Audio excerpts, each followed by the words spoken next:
It's Nicola here at the Disasters Emergency Committee on day 11 of our East Africa Crisis Appeal.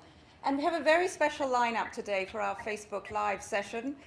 Quite a complicated one. It involves not only Facebook, Skype, and WhatsApp, but I am delighted to bring you live from Mogadishu, Shukri Muhamed Ali, who is with DEC member charity Islamic Relief in Somalia. So Shukri, tell us what you do.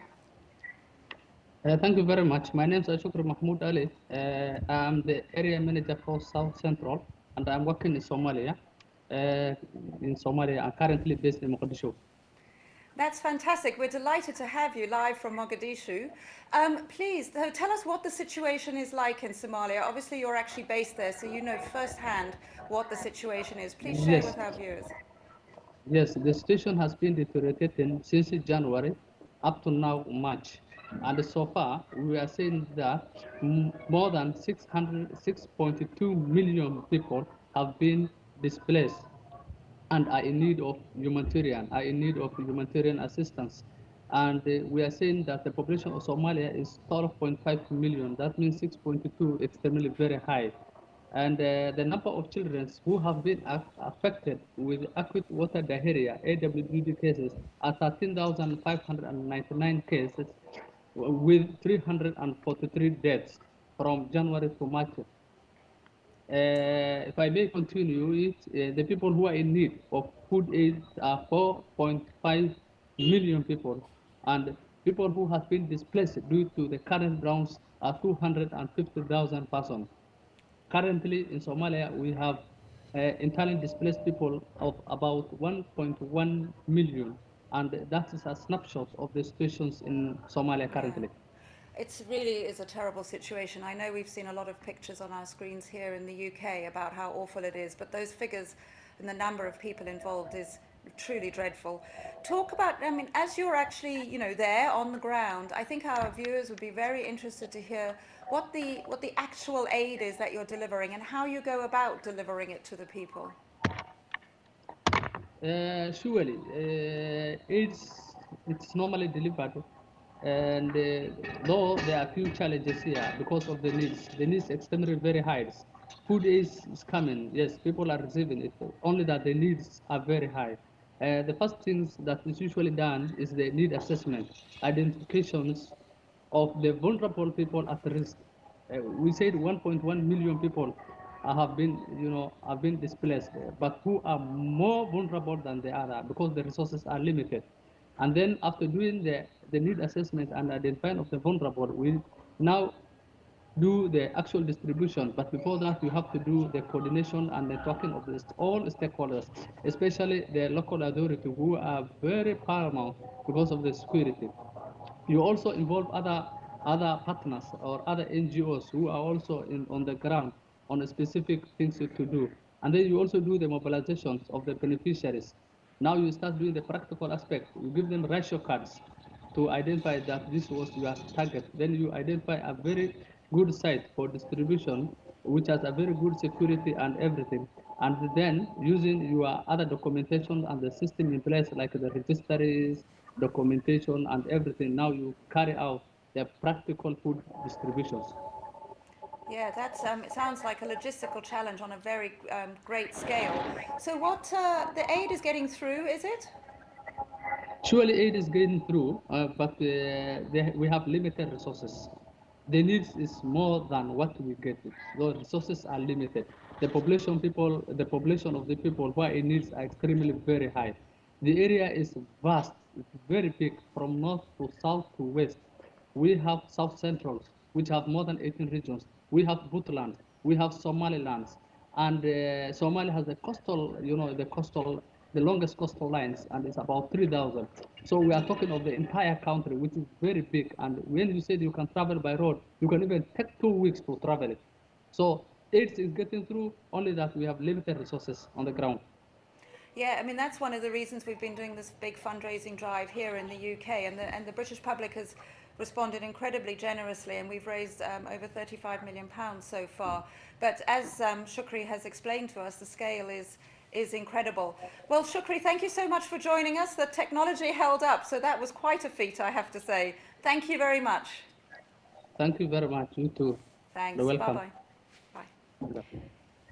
Well, I'm joined as well here in London by Tufail, who is also from Islamic Relief. You're the Deputy Director of Islamic Relief UK. That's right, yeah. And I know that yesterday we shared with our viewers here pictures of Islamic Relief volunteers out fundraising at the mosque, one of the mosques here in London. So that was fantastic to see.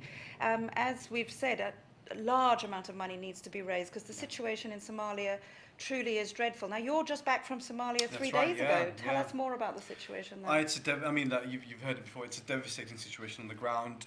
This disaster really hasn't just come about. It's been going on since the famine, 2011. There's been a drought there for 5 years. But in the last year, it's got particularly worse. It's led to cattle dying. It's led to people not being able to farm. These people rely on cattle, on farming to live, and as a result, they've had to leave. They've had to leave their homes where it's basically become scorched land. There's nothing there, in search of something we take for granted: food and water. And they've been walking for 9 days, 15 days, over 300 kilometers on foot, and majority of these are women and children. So it is, as Shukri just said, 6.5 million people. That's half of the population of Somalia. So it is a very desperate situation, and unfortunately, it's bearing all the hallmarks of 2011. And just to put it into perspective, 260,000 people died in 2011. We must act now to try and avoid the similar situation. You know that you're just back, and we have some pictures here to share with our audience, because as you were saying, people are on the move, and I know that you visited some camps for people who have been displaced, internally, Somalis who've had to move. So talk us through some of these pictures that we're going to see now. Well, this dear lady her name is Fatuma, and it's a devastating story. She was one of the she was a person that had to leave her village. She had 30 cattle, and they all died because they couldn't grow any fodder. And her husband and 6 children had to leave in search of food and water. She'd been traveling for 10 days. They approximately worked out as over 300 kilometers that they walked. Along that journey, they got lifts every now and then, but then, unfortunately, when the people that gave them lifts found out that they had no money, they kicked them off. 3 of her youngest children, and their names are forever etched in my memory: Nuratu, Khatijo, and Usman. On the journey, became ill. They were already malnourished, and their body started to swell, and unfortunately, they passed away on that journey. And even the story of the burial they couldn't afford, because these people had to leave with nothing but clothes on their back.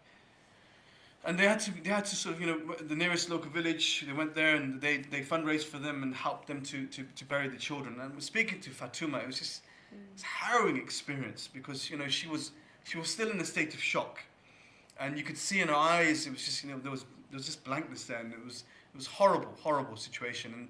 And that unfortunately is the reality. In 2011, there were so many stories like this. There was a route into Mogadishu, and it was called the Road of Death. And at that time, it was so desperate. People were so weak, they couldn't even bury their children. They were leaving them virtually on the roadside. And this is it's virtually going towards a similar situation. I know. I don't think. Families here in the UK can barely think about losing any children, or one, let alone 3. Yeah. And having to leave them there and not give them a proper burial. It must be truly devastating. As a parent, it's the least thing that you expect on your mind, right? Wow. You don't expect to bury a child. Well, when you have a child, you expect to be able to feed them at the very least, and when you can't do that, so your powerlessness must be incredible. Yeah. And you met some other people. So we went to. It was shocking the way it happened, and amazing at the same time as well, because we actually went to 3 different IDP camps. This was another IDP camp. This is actually in a school set up by a DEC partner. This is a school set up by Save the Children, and it was being used as an IDP camp. This is actually a school hall, and unfortunately, you had within this small hall, it's tiny. You had around 150 people living in this situation. It was very cramped and very desperate. And in these camps, on a daily basis. So on this camp I went actually twice. And the first day I went, around 150 IDPs arrived. The second day I arrived, the second day that I visited the camp, another 100 IDPs arrived. So on a daily basis, hundreds are arriving into these camps. And these camps are desperate situations. You know, they have no sanitation, they have no food. Well, food is just donated, whatever they can get donated from the local community. And here I met Muhammad Ali Abdullah. And his story was equally harrowing. He lost his wife to acute watery diarrhea. She drank, you know, obviously when water is running out, it gets to a point where there's only that sort of muck at the bottom, and they're so desperate that they even drink that. She contracted diarrhea from it, and she, as a result, passed away. I met Muhammad Ali Abdullah and his 5 children. They just arrived into the camp, and they had nowhere to stay. They were desperately looking for shelter from the sun, from the heat, and they were almost like you know, sat tightly next to this tent, trying sort of, you know, take advantage of the last bit of shelter, shade, and they were on the floor, and it was sad to see the kids. You know, not you know, they will never have a mother. They will never see their mother again, and you just can't imagine the trauma that they're going through. Yeah. I mean, because they've already had to go through this extreme experience of losing their mother. Then they had to go through the experience of survival, of walking for days, in that situation where no food, no water. It's just you know, it's almost like a crisis upon a crisis, and this is the daily reality of the people within Somalia, but not just Somalia, across the East Africa, where you know the countries are affected. And talk to us a bit more about what Islamic Relief is doing to help. I mean, these people who are facing this devastating situation. What aid are you delivering? So Islamic Relief are active in all the countries that are currently being affected. So we're in Somalia. So Somalia is actually divided up into 3 areas. You've got Somaliland, Puntland, and Somalia. We're active in all 3 regions. We've been there for over 10 years. We're in South Sudan. It's one of our oldest offices. We've been there over 25 years.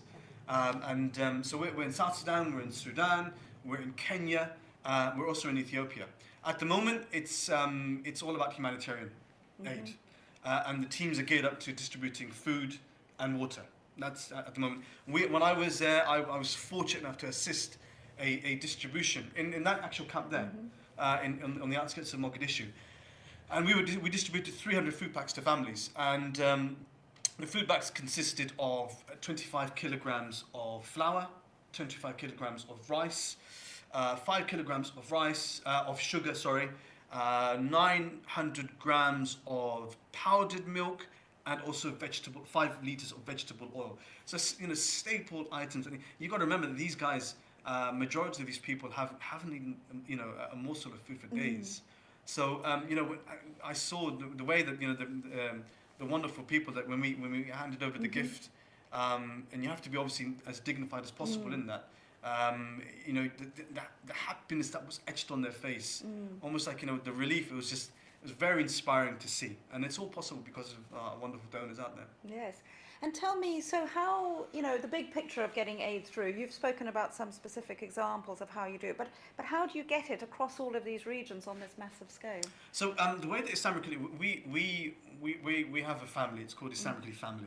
And it all starts with the global office, which is Islamically Worldwide, based in Birmingham here. We are a UK-based charity. We were founded in the UK in Birmingham. And so what happens is, when there's we have a humanitarian team there, humanitarian disasters response team there, and when they find out that there is a disaster, they immediately mobilise all of our family partners. So that's Islamic Relief UK, Canada, US, Germany, Italy, across the world. And there's this initial coordination meeting, and in that meeting, one of the key points discussed are pledges from our family partners. So for this for this East Africa crisis, Islamic Relief immediately pledged £300,000. Now the whole point of this is that it's to make cash available for our partner, our partner, delivery partner on the ground, which in this case is Islamic Somalia, Kenya, South Sudan, and Ethiopia. So that's a fighting fund for them so that they can respond immediately. Then it's a case of all the partners mobilizing their thousands of volunteers, their teams, as you saw yesterday on that day of action, yesterday we had volunteers, I call them heroes, Yeah. across the country, doing wonderful activities from tube collections to setting up stores outside mosques, raising funds outside mosques, street collections. My daughter set up a fundraising page, Fatima. She within a couple of hours she raised £600 just by calling up relatives. Incredible. So we mobilise all of that, and then in addition to that, you've got obviously the marketing campaigns at TV. Yeah. We had a TV appeal last night on the Slam channel, and so you have the different marketing aspects of the PPC campaign online, etc., indirect mail, etc., all that. So it's the whole machinery is mobilised to raise money across the world, and then whatever is raised obviously is given to the partner as soon as possible to spend on the ground. Well, that's fantastic, Tufail. It's fascinating to hear all about it, and no doubt a vast effort going on, not only with Islamic Relief, but all 13 of our member charities doing the same sort of thing. And I want to continue to thank the British public for their generosity. We have raised £35 million so far, but more needs to be raised, because as you heard from Tufail and from Shukri and Mogadishu, the scale is enormous and the need is enormous, and we need to be able to mobilise as fast as we can. As Tufail has pointed out, we don't want to have a repeat of what happened in 2011 when more than 250,000 people died because we couldn't get aid to them as quickly. And this is one of the reasons that we're trying so hard to get as much aid as possible there now. And hopefully the rains will come, but it's not looking particularly good. So it's vast numbers of people who are losing their children as we speak, whose cattle are dying, whose children are saying, will I be next after the cattle has died? I heard that from people yesterday. It's truly devastating for a young child to see the family's camel or goat or head of cattle die and ask if the child is going to be next. No child should be suffering that. And you've explained that eloquently, what the children are going through. Children who don't know where their next meal is coming from and no longer have a home. So again, thank you to the British public for your huge generosity. And tomorrow, Mother's Day, do tune in again. I have a fun guest to celebrate the spirit of Mother's Day. So do tune in again. Thank you so much.